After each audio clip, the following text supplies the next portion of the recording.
நச்சுத்தன்மையை நீக்கி நமக்கு நோய் எதிர்ப்பு சக்தியை அளிக்கின்றது. அந்த வகையில் மூலிகைகளை எவ்வாறு பயன்படுத்தலாம் என்பதை பற்றி நமக்கு விளக்க வருகிறார் டாக்டர் கௌதமன் அவர்கள். நம் விடையிலே நிகழ்ச்சி அடுத்த பகுதியாக வரவிருப்பது பல்லாண்டு வாழ்ந்திட. அன்பான கலைஞர் தொலைக்காட்சி நேயர்களுக்கு என்னோட இனிமையான காலை வணக்கங்கள். இன்றைக்கி நம்ம பார்க்கக்கூடிய தாவரத்துடைய பெயர் கட்டுக்கொடி அப்படின்னு சொல்லக்கூடிய தாவரம். ரொம்ப அழகான வெற்றிலை போன்று இருக்கக்கூடிய பச்சை நிறமான அடர் பச்சை நிறமான இலைகளை கொண்டிருக்கக்கூடிய தாவரம்னு சொல்லலாம். பொதுவாக சென்னையை சுற்றி இருக்கக்கூடிய வயல்வெளிகளில், காம்பவுண்ட் வாலில், குப்பை மேடுகள்லாம் ரொம்ப அழகாக வளரக்கூடிய ஒரு தாவரம். இந்த கட்டுக்கொடியுடைய மிக முக்கியமான ஒரு குணமே அல்சரேட்டிவ் கொலைட்டிஸ் அப்படின்னு சொல்லக்கூடிய ஒரு நோய். இந்த நோய் வரும்போது பார்த்திங்கன்னா மலம் அதிகமாக கழிய ஆரம்பிக்கும். ஒரு நாளைக்கு 10 முறை 20 முறைங்கிற மாதிரி மலம் கழிய ஆரம்பிக்கும். சில நேரங்களில் பார்த்திங்கன்னா மலம் கழியும் போது அதோடு கூடி உதிரமும் சேர்ந்து போக ஆரம்பிக்கும். இது முதல்ல ஒரு 3 மாதத்திற்கு ஒரு முறை இருக்கும், அப்புறம் 2 மாதத்திற்கு ஒரு முறை இருக்கும், அப்புறம் மாதத்திற்கு ஒரு முறை ஆகும். அதன் பிறகு தினசரி கூட ஏற்படக்கூடிய ஒரு சூழல் ஏற்படலாம். பெரும்பாலும் அந்த அல்சரேட்டிவ் கொலைட்டிஸ் நோய் ஏற்படக்கூடியவர்களுக்கு ஸ்டீராய்டு சம்மந்தப்பட்ட மருந்துகளாக கொடுக்குறாங்க. ஆனால் அதனால் நோய் அதிகரிக்கிறதே தவிர அது அதிகமான முறையில் நோயாளிகளுக்கு உதவி செய்வது இல்லை. அந்த மாதிரி அல்சரேட்டிவ் கொலைட்டிஸ் இருக்கின்ற நோயாளிகளுக்கு பார்த்திங்கன்னா இந்த கட்டுக்கொடி இயற்கை கொடுத்திருக்கின்ற மிகச்சிறந்த அருமருந்துன்னு சொல்லலாம். இந்த கட்டுக்கொடியுடைய இலைகளை எடுத்து நன்றாக மைய அரைத்து அது ஒரு கொட்டைப்பாக்களவு இருக்கக்கூடிய ஒரு கல்கமாக அதை செய்து அதை காலை ஒரு வேளை மட்டும் உணவுக்கு முன்பு அப்படிங்கிற மாதிரி ஒரு 6 மாத காலம் தொடர்ந்து சாப்பிட்டு வந்தோமேயானால் இந்த அடிக்கடி ஏற்படுகின்ற வயிறு சம்பந்தப்பட்ட கோளாறுகள், குறிப்பாக அல்சரேட்டிவ் கொலைட்டிஸ் சம்பந்தப்பட்ட கோளாறுகள் மறைந்து போகிறத நம்ம பார்க்க முடியும். இரண்டாவது ஐபிஎஸ் அப்படின்னு சொல்லக்கூடிய நோய். இன்றைக்கு பெரும்பாலும் கணினி துறையில் இருக்கக்கூடிய 100 பேரில் குறைந்தது 50 பேருக்காவது ஏற்பட்டிருக்கக்கூடிய நோய் அப்படின்னு சொல்லுவோம். அவங்களுக்கு மனதில் ஏற்படுகின்ற ஒரு பய உணர்வு, அதிகமான மன அழுத்தம் சம்பந்தப்பட்ட ஒரு உணர்வு, இது ஏற்படும் போது பார்த்திங்கன்னா அது அவர்களுக்கு கடுமையான விளைவுகளை உடலில் ஏற்படுத்தி விடுகிறது. அதனால் எப்பெல்லாம் அவங்க பதட்டமாகறாங்களோ உடனே மலம் கழிக்க வேண்டும் அப்படிங்கிற ஒரு எண்ணம் ஏற்படும். அதிகமான நேரங்களில் பார்த்திங்கன்னா அவங்க ஒரு நாளைக்கு 5 முறை 6 முறை, சில நேரங்களில் உணவு உண்ட உடனேயே கூட வேகமாக மலம் கழிக்க வேண்டிய ஒரு சூழல் ஏற்படும். சிலருக்கு பார்த்திங்கன்னா இந்த ஐபிஎஸ் நோய் அதிகமாகும் போது அது அலர்ஜி சம்மந்தப்பட்ட கோளாறுகளையும் கொண்டு வந்துவிடும். நிறைய நேரங்களில் பார்த்திங்கன்னா உடலில் அலர்ஜி ஏற்படும். கோதுமை, மைதா, இனிப்பு சம்பந்தப்பட்ட பொருட்களை சாப்பிட்டா உடனே உடல் முழுவதும் அரித்து வீங்க ஆரம்பித்து விடும். இதெல்லாம் உடலில் ஐபிஎஸ்ன்னு சொல்லக்கூடிய இரிட்டபிள் பவல் சிண்ட்ரோம் இருக்குது அப்படின்னு சொல்லக்கூடிய நோய். இந்த இரிட்டபிள் பவல் சிண்ட்ரோம் சம்பந்தப்பட்ட நோய்க்கும் சிறப்பான தீர்வளிக்கக்கூடிய மருந்து இந்த கட்டுக்கொடி.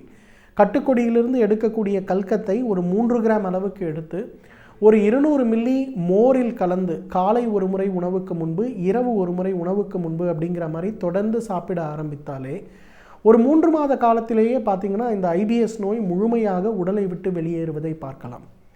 அல்சரேட்டிவ் கொலைட்டிஸ் இருந்தாலும் சரி, ஐபிஎஸ் சம்பந்தப்பட்ட நோய் இருந்தாலும் சரி, உடல் தேராது.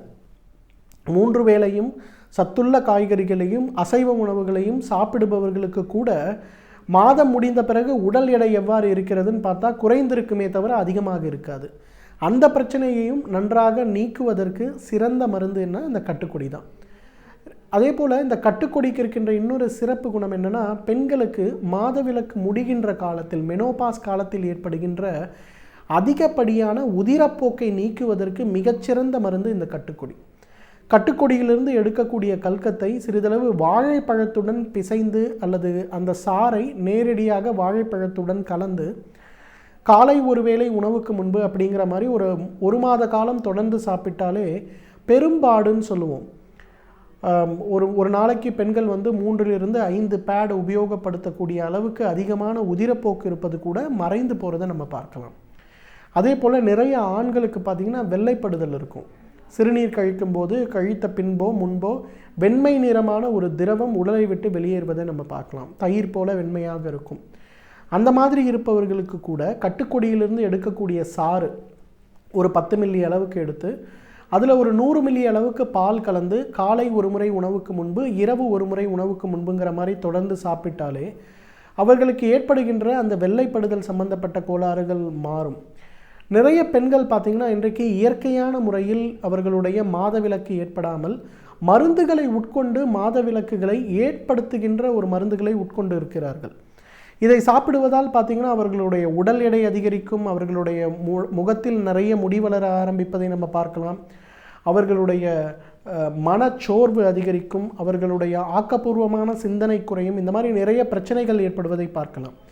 அவர்கள் எல்லாம் கூட கட்டுக்கொடியிலிருந்து எடுக்கக்கூடிய இந்த ஒரு சாறை தினமும் ஒரு 10 மில்லி அளவுக்கு ஒரு 100 மில்லி பாலில் கலந்து காலை ஒருவேளை மட்டும் அப்படிங்கிற மாதிரி தொடர்ந்து ஒரு 6 மாத காலம் சாப்பிட்டாலே அவர்களுக்கு இருக்கக்கூடிய கருமுட்டைப்பை நீர்க்கட்டிகளும் மறைந்து போகும், கருப்பையிலிருந்து வெளியேறுகின்ற உதிரப்போக்கு அதனால் ஏற்படுகின்ற வலிகள் நன்றாக மறைந்து போகிறத பார்க்கலாம்.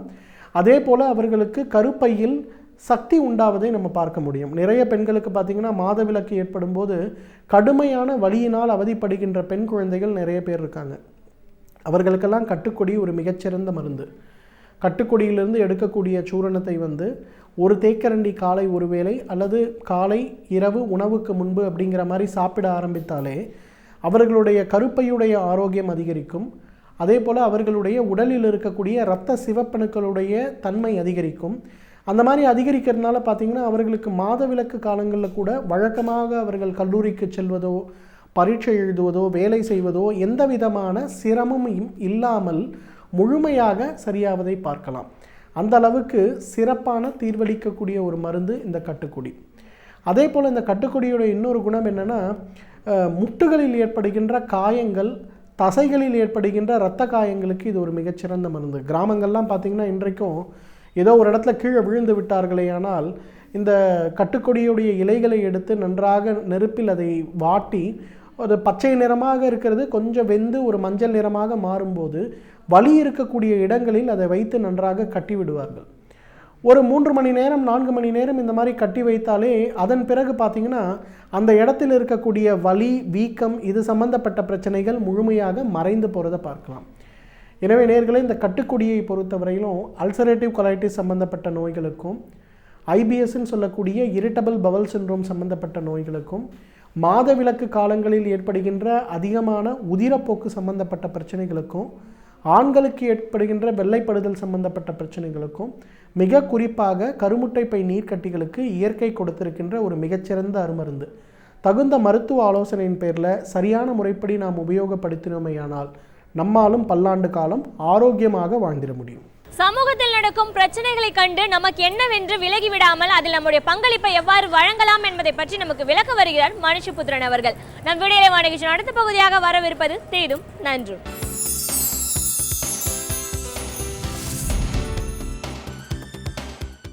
வணக்கம் நண்பர்களே, இன்னும் ஒரு இனிய காலை பொழுதில் தீதும் நன்றும் நிகழ்ச்சியில் உங்களை சந்திப்பதில் மிக்க மகிழ்ச்சி அடைகிறேன். மனிதன் அவனுடைய நாகரிக வாழ்க்கையில் அவன் உருவாக்கிய தன்னுடைய சௌகரியங்களுக்காகவும் மோஸ்தர்களுக்காகவும் பல்வேறு பயன்பாடுகளுக்காகவும் உருவாக்கிய பொருள்கள் என்பது அவனுக்கே எதிரானதாக மாறி மனித குலத்திற்கு மட்டுமல்ல பூமிக்கே ஒரு மிகப்பெரிய அபாயமாக மாறி நிற்கக்கூடிய ஒரு அவலக்காட்சியை நாம் தொடர்ந்து பார்த்து கொண்டிருக்கிறோம். நாகரிகத்தின் பெயரால், சௌகரியங்களின் பெயரால் நாம் செய்யக்கூடிய செயல்கள் என்பது நம்மை மீளவே முடியாத நரகங்களை நோக்கி இட்டு சென்று கொண்டிருக்கின்றன என்பதைத்தான் பல்வேறு விதமான ஒரு நிகழ்வுகள் நமக்கு சுட்டி காட்டுகின்றன. சமீபத்தில் சென்னையில் ஏற்பட்ட வெள்ள பேரிடரின் போது மக்களுடைய மனதில் உறைந்திருந்த பல உண்மைகள் வெளிவந்தது போலவே பூமியில் உறைந்திருந்த பல உண்மைகளும் வெளிவந்தன. அதில் மிக முக்கியமான ஒரு உண்மை, அவ்வளவு பெரிய மழை பெய்த போது பூமியிலிருந்து அடுக்கடுக்காக பிளாஸ்டிக் குப்பைகள் வெளிப்பட்ட காட்சியை கண்டு நகரமே அதிர்ச்சியில் ஆழ்ந்தது. அந்த அளவிற்கு சென்னை நகரம் இன்றைக்கு பிளாஸ்டிக்குகளினால் மூழ்கடிக்கப்பட்டிருக்கிறது. மழை தண்ணீர், ஒரு பெரிய வெள்ள நீர் உள்ளே புகுந்தபோது மண்ணுக்கடியில் புகைந்திருந்த அந்த பிளாஸ்டிக் குப்பைகள் எல்லாம் மேலே வந்து சென்னையே ஒரு மிகப்பெரிய அளவிற்கான பிளாஸ்டிக் குப்பையாக மாறிய அந்த காட்சியை நாம் பார்த்தோம். ஒரு நாளைக்கு நாம் எவ்வளவு பிளாஸ்டிக் குப்பைகளை இந்த மண்ணில் போட்டுக்கொண்டிருக்கிறோம் என்பதற்கு ஒரு எல்லையே கிடையாது, ஒரு கணக்கே கிடையாது. அந்த அளவிற்கு நாம் பிளாஸ்டிக் கழிவுகளை தொடர்ந்து மண்ணில் போட்ட வண்ணம் இருக்கிறோம். அது குடிதண்ணீருக்கு பயன்படுத்துகிற பாட்டில்களாக இருக்கலாம், வேறு பல கடைகளில் கொடுக்கப்படுகிற கேரி பேக் என்று சொல்லக்கூடிய பொருள்களில் எடுத்து வரக்கூடிய பைகளாக இருக்கலாம். இன்னும் சிறு சிறு அளவில் நாம் பிளாஸ்டிக் சார்ந்த பொருள்களை எல்லா விதமான நுகர்பொருள்களோடும் பின்னி பிணைந்த ஒன்றாக, தவிர்க்க முடியாத ஒன்றாக இன்றைக்கு நாம் மாற்றியிருக்கிறோம். ஆனால் இந்த பிளாஸ்டிக்குகளினுடைய தன்மை என்பது என்ன, அது பூமியை என்ன செய்கிறது என்பதை நாம் பார்க்க வேண்டும். இன்றைக்கு சென்னை போன்ற நகரங்களில் நீர்வழிப் பாதைகளில் மிகப்பெரிய ஒரு அடைப்புகள் ஏற்பட்டிருக்கின்றன. ஒரு பெரிய வெள்ளம் இன்றைக்கு சென்னை நகரை தாக்கி அழித்ததில் முக்கியமான பங்கு நீர்வழிப் பாதைகள் சுத்தம் செய்யப்படாது என்பதை நாம் பார்த்தோம். நீர்வழிப் பாதைகளை எவை அடைத்து கொண்டிருக்கின்றன? பிரதானமாக நீர்வழிப் பாதைகளை அடைத்து கொண்டிருப்பவை பிளாஸ்டிக் கழிவுகளும் பிளாஸ்டிக் குப்பைகளும் தான். ஏனென்றால் பிளாஸ்டிக் என்பது அது ஒரு இயல்பிலேயே ஒரு எளிதாக அழியக்கூடிய ஒரு பொருள் அல்ல. பொதுவாக இயற்கையினுடைய ஒரு விதி என்ன தெரியுமா? நீங்கள் மண்ணிலிருந்து தோன்றிய அனைத்துமே மண்ணில் மக்கி மறைய வேண்டும் என்பதுதான் இயற்கையினுடைய விதி. ஆனால் இந்த விதிக்கு புறம்பானதாக, இயற்கையினுடைய இந்த சட்டத்திற்கு உடன்படாததாக இந்த பிளாஸ்டிக் என்பது இருக்கிறது என்பதை நாம் மறந்துவிடக்கூடாது. ஏனென்றால் ஒவ்வொன்றிற்கும் ஒரு குறிப்பிட்ட காலம் ஆயுள் இருக்கிறது. உதாரணமாக நீங்கள் எடுத்துக்கொள்ளுங்கள், ஒரு ஈயினுடைய சராசரி ஆயுள் என்பது 28 நாட்கள். அதேபோல் ஒரு வண்ணத்தை பூச்சியினுடைய ஆயுள் என்பது 1 வருடம். ஒரு தவளையினுடைய ஆயுள் என்பது 2 வருடங்கள். ஒரு நாயினுடைய ஆயுள் என்பது 15 வருடங்கள். இதே ஒரு சிங்கத்தினுடைய ஆயுள் 30 வருடங்களாக இருக்கிறது. ஒட்டகச்சிவிங்கியினுடைய ஆயுள் எவ்வளவு தெரியுமா? 36 வருடங்கள். ஆனால் அதேபோல் மனிதனுடைய சராசரி வயது என்பது 65 வருடங்கள். ஒரு கிளியினுடைய சராசரி வயது என்பது 70 வருடங்கள். ஆனால் கடலாமையினுடைய வயது என்பது 100 வருடங்கள்.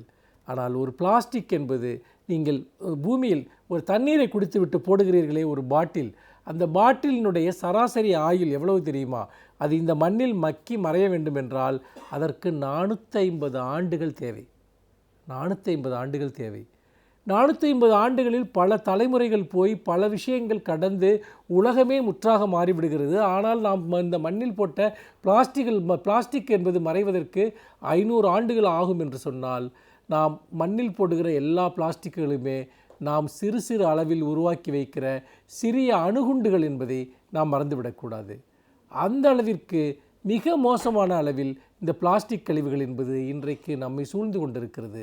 நாம் இந்த பிளாஸ்டிக் கழிவுகளை நாம் எப்படி எதிர்கொள்ளப் போகிறோம், எப்படி சந்திக்கப் போகிறோம் என்பது நம் முன்னால் இருக்கக்கூடிய ஒரு மிகப்பெரிய ஒரு சவாலாக இருக்கிறது.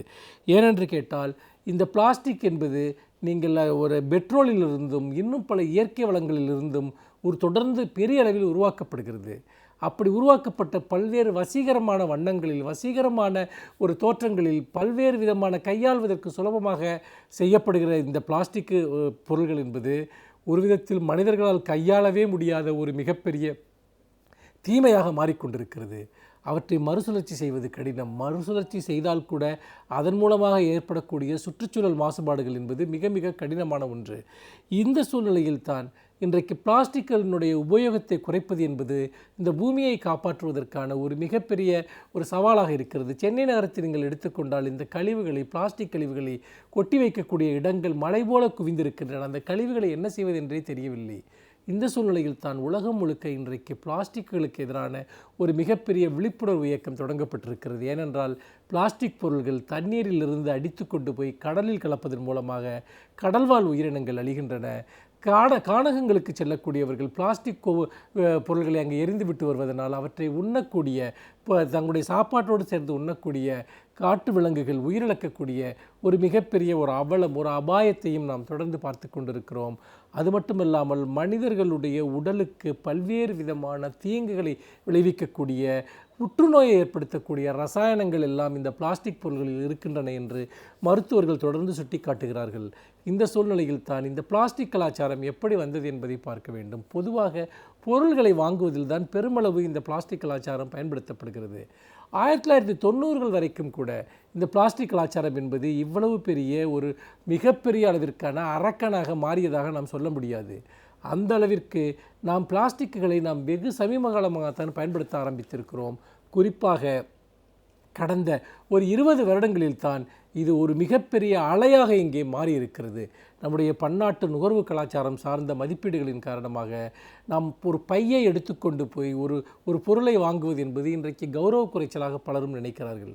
குறிப்பாக நீங்கள் பார்த்தீர்கள் என்றால், அந்த காலங்களில் உங்களுக்கு ஒரு 40 வயதுகளுக்கு மேல் இருப்பவர்களுக்கு தெரியும், பொதுவாக துணிக்கடைகளில் ஒரு பை ஒன்று தருவார்கள். நீங்கள் துணி வாங்குகிற போது அது பெரும்பாலும் மஞ்சள் நிறத்தில் இருக்கும். இந்த மஞ்சள் பை என்பது தான் கேரி பேக்கினுடைய ஒரு அடையாளம். துணியினால் செய்யப்பட்ட அந்த மஞ்சப்பை என்பது மக்கள் சந்தைக்கு வருகிற போது, கடைக்கு வருகிற போது ஒவ்வொருவரும் தங்கள் கையில் துணிக்கடைகளில் தரப்படுகிற இந்த மஞ்சள் பையை கண்டிப்பாக வைத்திருப்பார்கள். அதில் தான் பொருட்களை வாங்கி கொண்டு வீடுகளுக்கு செல்வார்கள். இன்றைக்கும் கூட கிராமப்புறங்களில் கிராமப்புற சந்தை சார்ந்த பொருளாதாரத்தில் இருப்பவர்கள் அத்தகைய துணிப்பைகளைத்தான் பயன்படுத்துகிறார்கள். ஆனால் நகர்ப்புற கலாச்சாரம், நகர்ப்புற மேம்பாடு, சாஷே கலாச்சாரம் அல்லது ஃபாஸ்ட் ஃபுட் கலாச்சாரம் இவையெல்லாம் ஒன்று பதப்படுத்தப்பட்ட உணவுகளை பிளாஸ்டிக் உரைகளில் அடைத்து விற்பது அல்லது பொருட்களை வாங்குகிற போது பிளாஸ்டிக் உரைகளில் போட்டு தருவது என்பது இன்றைக்கு ஒரு மிகப்பெரிய ஒரு வர்த்தகமாக மோஸ்தராக மாறிவிட்டது.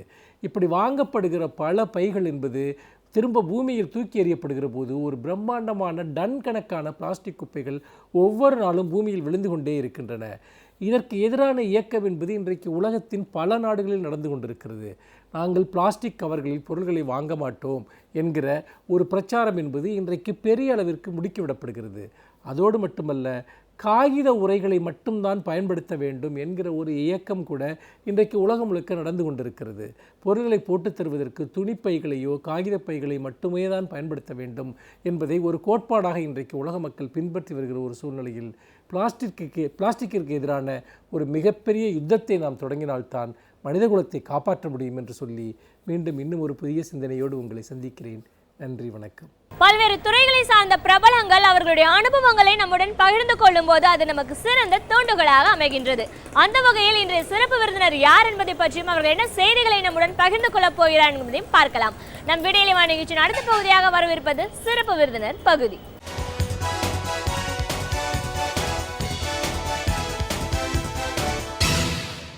வணக்கம் நேயர்களே, விடியலை நிகழ்ச்சியின் சிறப்பு விருந்தினருக்கான நேரம் இது. இன்றைய சிறப்பு விருந்தினர் பட்டிமன்ற பேச்சாளர் நடுவர் திரு தேவக்கோட்டை ராமநாதன் அவர்கள். பள்ளி பருவத்திலேயே ஒரு பேச்சாளராகவும் 15 ஆண்டுகளா ஒரு நடுவராகவும் இது எல்லாத்துக்கும் அப்பாற்பட்டு ஒரு வழக்கறிஞராகவும் இவரோட பணிகளை எவ்வளோ தூரம் சுவாரஸ்யமா செஞ்சுட்டு இருக்காங்கன்னு அவரோட அனுபவங்கள் சார்ந்த பல விஷயங்களை இன்னைக்கு நாம் அவர்கிட்ட கேட்டு தெரிஞ்சுக்கலாம். வணக்கம் சார். வணக்கம். ஒரு பேச்சாளரா, பட்டிமன்ற நடுவரா, ஒரு வழக்கறிஞரா முதல்ல எங்கள் நிகழ்ச்சிக்கு உங்களை வரவேற்கிறோம் சார். ரொம்ப மகிழ்ச்சிமா. ஒரு பேச்சாளர், நடுவர் இதையெல்லாம் அப்பாற்பட்டு பணின்னு பார்க்க வரும்போது ஒரு வழக்கறிஞர் அதுவே ஒரு முழு நேர ஒரு பணி, ரொம்ப ஒரு சிக்கலான விஷயங்களை கூட இருக்கும்போது இவ்வளோ எளிமையான சுவாரஸ்யமான இந்த நிகழ்வுகளுக்குள்ளேயும் போக முடிஞ்சதே ஒரு பெரிய விஷயமா தான், ஆச்சரியமா இருக்கு. இந்த நடுவர் அப்படின்னு நம்ம சொல்ல வரும்போது நீங்கள் ஒரு 6 வயதிலிருந்து பேச்சாளராக உங்களுடைய இந்த தமிழ் பணியை ஆரம்பிச்சிருக்கீங்க. கிட்டத்தட்ட ஒரு 15 ஆண்டுகளாக நீங்கள் ஒரு நடுவராகவும் இருந்திருக்கீங்க. இந்த நிகழ்வுகள்லாம் எப்படி நடந்துச்சு? இது நடக்கிறதுக்கு எந்த விஷயங்கள் காரணமாக இருந்துச்சு? அந்த தூண்டுதல் எங்கே ஆரம்பிச்சதுன்னும் இன்னைக்கு வரைக்கும் உங்கள் பயணம் எவ்வளோ தூரம் சுவாரஸ்யமாக போயிட்டுருக்கு, இப்படி பல விஷயங்களை எங்கள் நேர்களோட இன்னைக்கு நீங்கள் முழுமையாக பகிர்ந்துக்கணும் சார். முதல்ல உங்களை பற்றி இப்போ இதை கேட்கணும்னா, ஒரு இன்னைக்கு தமிழ் அப்படின்ற ஒரு விஷயம் மரபுலேருந்து அப்பாற்பட்டு நம்ம ஒரு வெகு தூரம் போயிட்டோம் அப்படின்னு தான் சொல்லணும். ஆனாலும் நீங்கள் இன்னமும் அந்த பழைய மரபுலேருந்து மாறாமல், தமிழ் உச்சரிப்பிலிருந்து விலகாமல் உங்களோட பயணத்தை இன்னும் சிறப்பாக செஞ்சிட்ருக்கீங்க அப்படின்னு பார்க்கும்போது இதுக்கு எல்லாம் மூல காரணம் எங்கே, எப்படி இந்த பணி இவ்வளோ சிறப்பாக ஆரம்பிச்சுன்னு நம்ம பேச ஆரம்பிக்கலாம் சார். ரொம்ப அருமையான ஒரு விஷயத்தை நீங்கள் கேட்டீங்க. அதாவது என்னென்னா, இன்றைய தலைமுறைக்கு மிக மிக தேவையான ஒரு விஷயம். அதுவும் குறிப்பாக சொல்லப்போனால், நான் வளர்ந்த அந்த காலகட்டங்களில், நான் பிறந்த மண், என்னுடைய ஊர் தேவகோட்டை பிறந்த ஊர், நான் வளரப்போன என்னுடைய நாட்டரசன் கோட்டை, இந்த ஊர்களிலெல்லாம் எனக்குள் ஏற்பட்ட ஒரு மிகச்சிறந்த ஒரு தாக்கம் என்னென்னா, சாதாரணமாகவே பெண்கள் பேசுகிற ஒவ்வொரு சொல்லாட்சியிலும் நல்ல தமிழ் சொற்களை பயன்படுத்துவார்கள். எனக்கு என்ன ஒரு மறுக்க முடியாத ஒரு உண்மை என்னென்னா, ஒரு மனிதனுடைய பிறப்பிலிருந்து அவனுடைய இறப்பு வரை எல்லாவற்றிலும் இலக்கியத்தை சுமந்து கொண்டேதான் வாழ வேண்டும் என்கிற நிலை இருக்கிறது. காரணம் எப்படின்னா, பிறந்தவுடன் தாலாட்டை பாடுகிறாள். எங்கள் ஊர்லெல்லாம் பார்த்தீங்கன்னா பெண்கள் ரொம்ப அழகாக, வைய பெருகி வர வார்ந்த மணல் உருந்து வர உருந்து வந்த தண்ணியிலே ஒட்டி வந்த கட்டிமுத்தே, பாண்டி பெருமுத்தே பாட்டனார் ஆண்டமுத்தே, ஆழி பெருமுத்தே நம் ஐயாக்கள் ஆண்டமுத்தே என்று ரொம்ப அருமையாக அந்த தாலாட்டு பாட்டிலே பாடுவார்கள். இந்த தாலாட்டிலே இருந்து ஆரம்பிக்கிற தமிழ் மிக அருமையாக வாழ்வின் எல்லா நிலைகளிலும் கடைசியாக அது கையேறு நிலை என்று சொல்லக்கூடிய ஒப்பாரி வரை இலக்கியத்தை சுமந்துதான் ஒரு மனிதன் வாழ வேண்டிய நிலை இருக்கிறது என்று சொன்னால், மனித வாழ்வில் அவனுடைய மொழியும் அவனுடைய வாழ்க்கை வரலாற்று அமைப்புகளிலே அந்த வட்டார வழக்கும் அவனோடு தொடர்புடையதாகவே இருக்கிறது. அதில் மரபு சார்ந்த பெருமை என்பது சிறப்புக்குரிய ஒரு அமைப்பு. எனக்குள்ள அது ஏற்பட்ட தாக்கம் என்பது நான் படித்த பள்ளி. எனக்கு முதல்ல தனிப்பயிற்சி எடுத்து கொடுத்த ருக்மணி என்கிற ஒரு ஆட்சி அவர்கள் தனிப்பயிற்சியில் ரொம்ப அருமையாக ஆனாமல் மட்டுமே 6 மாதம் ஸ்லேட்டில் விளம்பியிருக்கேன். அவ்வளவு அருமையாக பயிற்சி. அதில் எனக்கு சுப்பையா ஆசிரியர்னு தேபிரித்தோ மேல்நிலைப் பள்ளியில் தேவகோட்டையில் ஆசிரியர் இருந்தாங்க. ஒரு மிகச்சிறந்த ஆசிரியர். பாடல்களை எல்லாம் எவ்வளவு வேகமாக சொன்னாலும் அதில் ஒளி கொஞ்சம் கூட பிறழாது. அவர் சொல்லிக் கொடுத்த அந்த முறை, வெளிப்படுத்திய அந்த விதம், அவருடைய வெளிப்பாடு, அதை பார்க்குற போதெல்லாம் இப்படி ஒரு கலைஞனாக நாம் வெளிவர வேண்டும் என்கிற ஒரு உத்வேகம் எனக்குள் இருந்து கொண்டே இருக்கும். அதுதான் இன்றைக்கு என்னிடத்தில் ஆசிரியரிடத்தில் நான் பார்த்தது. எனக்கு என்னுடைய சின்ன வயதில் மிக புகழ்மிக்க அமைப்புகளெல்லாம் எங்கள் ஊரில் இருந்தது. தேவகோட்டையினுடைய கந்தசஷ்டி விழா கழகம் என்கிற இந்த வருடம் அதுக்கு 70 ஆண்டு நிறைவு பெற்றிருக்கிறது. காரைக்குடி கம்மன் கழகம், அதாவது இந்த அமைப்புகள்லாம் தேவகோட்டை கந்தசஷ்டி விழா கழகத்திற்கெல்லாம் வராத அறிஞர்களே இல்லை. அங்கு வராதவர்கள் அறிஞர்களே இல்லை, வராத பேச்சாளர்களே இல்லை, வராதவர்கள் பேச்சாளர்களே இல்லைங்கிற அளவிற்கு அவ்வளவு மிகப்பெரிய ஜாம்பவான்களையெல்லாம் கண்ட சபையில் முன்னால் இருந்து நாம் பேச்சை கேட்டதனால எப்படி பேச வேண்டும் என்பதை விட எப்படி பேசக்கூடாது என்பதை கற்றுக்கொண்டோம். அதற்கான முதல் பெரிய உத்வேகமாக நமக்கு இருந்த ஒரு மிகப்பெரிய ஒரு முன்மாதிரி அப்படின்னு சொன்னோன்னா முத்தமிழறிஞர் டாக்டர் ஐயா திரு கலைஞர் ஐயா அவர்களை தான் சொல்லணும்.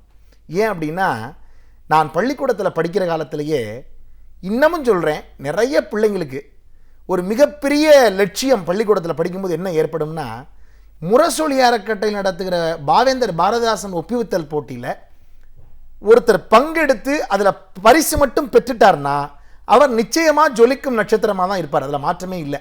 ஏன்னா அந்த அளவுக்கு அதில் மிகப்பெரிய ஒரு பயிற்சி பட்டறை அதில் நடக்கும். அதில் நான் ஐயா திரு 2002 ஐயா திரு கலைஞர் ஐயா அவருடைய பொற்கலங்களால் நான் பரிசினை வென்றேன். அது எனக்கு இன்றைக்கும் மறக்க முடியாத ஒரு மிகப்பெரிய நிகழ்வாக எனக்குள் இருக்கிறது. அதெல்லாம் ஒரு பெரிய நமக்கு ஒரு முன்மாதிரியாக ஐயா அவர்களுடைய பேச்சு, இன்னும் சொல்ல போனால் எத்தனையோ அறிஞர்கள் இருக்கிறார்கள், அவர்களெல்லாம் எனக்கு ஒரு மிகப்பெரிய முன்மாதிரியாக திகழ்ந்தவர்கள். அவர்களுடைய உரைகளால் நான் ஈர்க்கப்பட்டு இன்றைக்கு பல மேடைகளில் மக்களிடத்திலே நல்ல தமிழை கொண்டு போய் சேர்க்கக்கூடிய ஒரு நல்ல ஒரு பணியை செய்து கொண்டிருக்கிறேன். நிச்சயமா சார். மொழி, தமிழ், அதோட சிறப்பு, தமிழ் பணி, இந்த பயணம் எல்லாம் நம்ம பேசும்போது நீங்கள் சொன்ன மாதிரியே கண்டிப்பாக முத்தமிழறிஞர் டாக்டர் கலைஞர் அவர்களை பேசாமல் யாரும் கடந்து போகிறதுக்கான வாய்ப்புகளே இல்லைன்னு சொன்னோம். இன்றைக்கும் பேச்சு தமிழ்லையும் சரி, மரபு தமிழ்லையும் சரி, அவர் தன்னை முன்னிறுத்திக்கிற விதத்தை உங்களோட பார்வையில் நீங்கள் எப்படி பார்த்தீங்கன்னு சொல்லுங்கள். வயது 90 என்கிற அகவையை தாண்டி கூட ஒரு மனிதரால் இந்த அளவிற்கு இயங்க முடிகிறது என்று சொன்னால் எவ்வளவு பெரிய ஆற்றல் இருந்தால், அவ்வளவு பெரிய அசாத்தியமான ஒரு மிகப்பெரிய ஒரு ஆற்றல் இருந்தால், அந்த ஆற்றலால் மட்டும்தான் இந்த தமிழகத்தையே கட்டி போட முடியும் என்று சொன்னால் ஒற்றை சொல் அது கலைஞர் என்பதுதான். அதனாலே இன்றைக்கு தமிழக மக்கள் முழுவதும் பெரும்பான்மையான தமிழ் நெஞ்சங்கள் எல்லாம், தமிழ் அறிஞர்கள் எல்லாம் ஈர்க்கக்கூடிய ஒரு மிகப்பெரிய மனிதராக, மிகப்பெரிய ஆற்றலாளராக, மிகப்பெரிய தமிழ் புலவராக, மிகப்பெரிய தமிழ் அறிஞராக தலைவர் அவர்கள் இருக்கிறார்கள் என்பது ஒரு பெருமைக்குரிய, ஒரு மிகப்பெரிய சாதனைக்குரிய, வரலாற்று சரித்திரமான ஒரு நிகழ்வாக நான் கருதுகிறேன். என்னுடைய பார்வையில் இனிமேல் இப்படி ஒரு மனிதரை, மொழியை தன் லாவகமாக கையாளக்கூடிய மனிதர், இத்தனை வயதுக்கு இவ்வளவு தமிழ் நெஞ்சங்கள் மத்தியிலே எல்லோருக்கும் தெரிந்த ஒரு மனிதராக, அரசியலில் தமிழை, தமிழுக்குள் மிகப்பெரிய ஒரு ஆளுமையை கொண்டவராக இன்னொருவர் வர முடியுமா என்று சொன்னால் நிச்சயமாக வரவே முடியாது என்பதுதான் திண்ணம். அதில் மாற்றமில்லை. மரபு தமிழ் பற்றி நம்ம நிறைய பேசுகிறோம். ஆனால் மரபு அப்படின்ற ஒரு விஷயத்திலேருந்து மருவி இந்த நவீன இலக்கியம், நவீன சாம்ராஜ்யம்னே சொல்கிற அளவுக்கு இப்போ போகிறத நம்ம பார்க்குறோம். மரபுன்றது எந்த அளவுக்கு ஒரு முக்கியத்துவம் வாய்ந்த விஷயம் சொல்லுவீங்க? நான் பல இடங்களில் மேடைகளில் பேசும்போது சொல்லுவேன், எங்கள் வீட்டில் எங்கள் அம்மா அந்த மத்தியானம் சாப்பாடு போடும்போது இந்த மோர் ஊற்றுவாங்க. உடனே எங்கள் அம்மாட்ட கேட்பேன், அம்மா மோர்னா புது மோரா அப்படின்னு கேட்பேன். காலையில் உரை ஊற்றுனது தானே அப்படின்னு. இல்லை புது மோருன்னு நினைப்பேன், ஆனால் இது பழைய மோர் தான்பாங்க. ஏன்னாம்மா காலைல உரை ஊற்றுனதான்னு சொல்கிறீங்க, ஆனால் எப்படி அது புது மோர் இல்லாமல் பழைய மோருன்னு கேட்டேன். அப்போ தான் எங்கள் அம்மா அருமையாக சொன்னாங்க ஒரு விஷயம், தம்பி இன்னைக்கு பால் புதுப்பால் தான், ஆனால் அதில் நேற்று பழைய மோரை தான் ஊற்றிருக்கேன். நேற்று பழைய மோரில் முந்தானத்து மோர் கொஞ்சம் இருக்குது, முந்தானத்து மோரில் அதுக்கு முந்தின நாள் மோர் இருக்குது. இப்போ நீ ஊற்றிருக்கீங்க அந்த தட்டில் ஊற்றிருக்க மோர் இப்போ இன்றைக்கி புதுசாக விளைஞ்ச மோரில் 12,000 பழமையை சுமந்திருக்கிற பாரம்பரியத்தின் வெளிப்பாடு தான்ப்பா இந்த மோருன்னாங்க. நான் சொல்கிறேன், உணவில் மட்டும் பழமையும் பாரம்பரியம் இல்லை, எல்லோருடைய உணர்வுக்குள்ளேயும் பழமையும் இருக்குது, பாரம்பரியமும் இருக்குது, அது மொழியிலையும் இருக்குது. எத்தனை புதுமைகள் வந்தாலும் பழமையை சுமந்து இருக்கிற புதுமைதான் மிகப்பெரிய பெருமைக்குள்ளானதாக மாறும். 1000 நவீன இலக்கியங்கள் வந்தாலும் புதுமையும் மரபு மொழியும் மரபு தமிழும் என்றைக்கும் நிலை பெற்றிருக்கும். மரபை தாங்கிய அஸ்திவாரத்தோடு இருக்கிற கவிஞர்கள் தான் நவீன இலக்கியத்தில் வெற்றி பெற முடியும். கண்டிப்பா சார். ஒரு பட்டிமன்ற ஒரு பேச்சாளர் நடுவர் அப்படின்ற ஒரு பயணம் வந்து ஒரு 15 ஆண்டுகளா நீங்க செஞ்சுட்டு இருக்கீங்க அப்படின்னும் போது ஒரு நடுவருக்கு உண்டான ஒரு முக்கியத்துவம், ஒரு பொறுப்புகள் அப்படின்னா அதை எப்படி வழி நடத்தி போகணும் ஒரு மேடையை? நிச்சயமா. அதாவது என்னன்னா, மேடை பேச்சாளர்கள் வந்து பொதுவாக பட்டிமன்றம் அப்படின்னு சொன்னால் முதல்ல அதை பட்டி மண்டபம் தான் தமிழில் சொன்னாங்க. ஒட்டிய சமயத்து உருபொருள்வாதிகள் பட்டி மண்டபம் பாங்கறிந்தேருமின் என்று மணிமேகலை சொல்கிறது. சமயவாதிகள் தத்தம் மதங்களே அமைவதாக அரற்றி மலைத்தனர் என்று அந்த வாத பிரதிவாதத்தை பற்றி மணிவாசகர் சொல்கிறார்.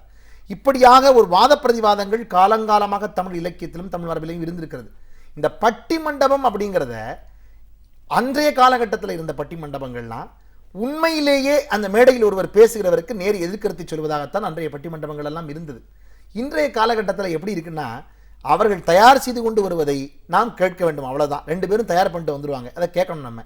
ஆனால் இதில் ஒரு மிகப்பெரிய மாற்றம் தேவைப்படுகிறது. வருகிற பேச்சாளர்கள் எல்லோரும் வெறுமன இன்றைய நடப்பியலை மட்டும்தான் பேசுகிறார்களே அன்றி பழமை, இனிமேல் வரப்போகிற காலம், மரபு இவைகளையெல்லாம் கலந்த ஒரு மொழி ஆளுமையோடு இலக்கிய வளமையோடு இருக்கிறவர்களாக பேச்சாளர்கள் வந்தால் அவர்களை ஆய்ந்து அவைகளிலே தீர்ப்பு சொல்லுகிற நிலை வருகிற போது நாம் ஒரு இடத்துல வந்து ஆண்களா பெண்களா என்கிற தலைப்பை வைத்துக் கொள்ளலாம், இல்லை கம்பராமாயணமா மகாபாரதமான தலைப்பை வைக்கலாம்.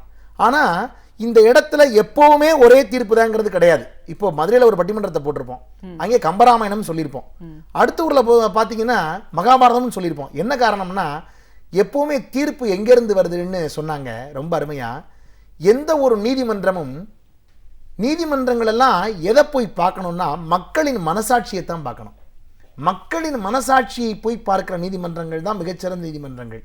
நாங்கள் பட்டிமன்றம் போடுற ஊரில் மக்கள் எப்படி ரசிக்கிறாங்க, எதை எந்த கருத்துக்களாக ஏற்கிறாங்க, வருகிற பேச்சாளர் எந்த அளவிற்கு அதிகற்புதமாக அன்றைக்கு பேசியதை விட இன்றைக்கு வாத பிரதிவாதத்தை முன்வைக்கிறார், இவற்றையெல்லாம் ஆய்ந்து சமன் செய்து சீர்தூக்கும் கோல்வோல் என்று வள்ளுவ பெருந்தகை சொன்னது போல அந்த தீர்ப்பு என்பது மிகச் செம்மையானதாக இருக்க வேண்டும். அந்த நேரத்தில் எதை சொல்ல வேண்டும் என்பதை ஆய்ந்து சொல்வதற்கான பொறுப்பு இருக்கிறது. பட்டிமன்றம் என்பது பொதுவாக நீதிமன்றங்களில் கூட சட்டங்களின்பால் சொல்லப்படுகிற தீர்ப்புகள் நீதிமன்றங்களிலே அதெல்லாம் வந்து வழக்கு சட்டங்கள். ஆனால் பட்டிமன்றம் என்பது வாழ்க்கை சட்டம்.